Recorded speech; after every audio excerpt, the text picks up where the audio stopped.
Bapak Ibu yang terkasih, selamat bertemu kembali dengan Mutiara Sabda hari ini, Selasa 9 April 2024. Dalam nama Bapa dan Putra dan Roh Kudus, amin. Renungan hari ini diambil dari Injil Yohanes bab 3 ayat 7 sampai dengan 12. Dalam percakapannya dengan Nikodemus, Yesus berkata, "Janganlah engkau heran karena aku berkata kepadamu, kamu harus dilahirkan kembali.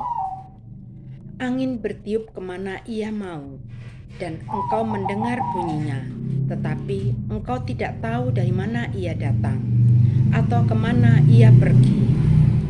Demikianlah halnya dengan tiap-tiap orang yang lahir dari roh." Nikodemus menjawab, katanya, "Bagaimanakah mungkin hal itu terjadi?" Jawab Yesus, "Engkau adalah pengajar Israel dan engkau tidak mengerti hal-hal itu. Aku berkata kepadamu, sesungguhnya kami berkata-kata tentang apa yang kami ketahui dan kami bersaksi tentang apa yang kami lihat, tetapi kamu tidak menerima kesaksian kami. Kamu tidak percaya waktu aku berkata-kata dengan kamu tentang hal-hal duniawi. Bagaimana kamu akan percaya kalau aku berkata-kata dengan kamu tentang hal-hal surgawi? Tidak ada seorang pun yang telah naik ke surga selain daripada Dia yang telah turun dari surga, yaitu Anak Manusia. Dan sama seperti Musa meninggikan ular di padang gurun, demikian juga Anak Manusia harus ditinggikan supaya setiap orang yang percaya kepadanya beroleh hidup yang kekal." Demikianlah sabda Tuhan. Terpujilah Kristus. Bapak, Ibu, saudara-saudara yang terkasih, Injil hari ini berkisah tentang percakapan Yesus dengan Nikodemus. Percakapan itu memakai paralambang yang tinggi dan dalam. Orang harus dilahirkan kembali dalam air dan roh. Yesus menggunakan analogi angin yang bertiup tanpa dapat diprediksi arahnya.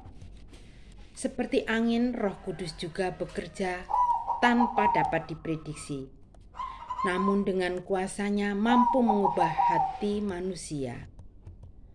Orang dapat dilahirkan kembali dari air dan roh jika percaya kepada Tuhan Yesus.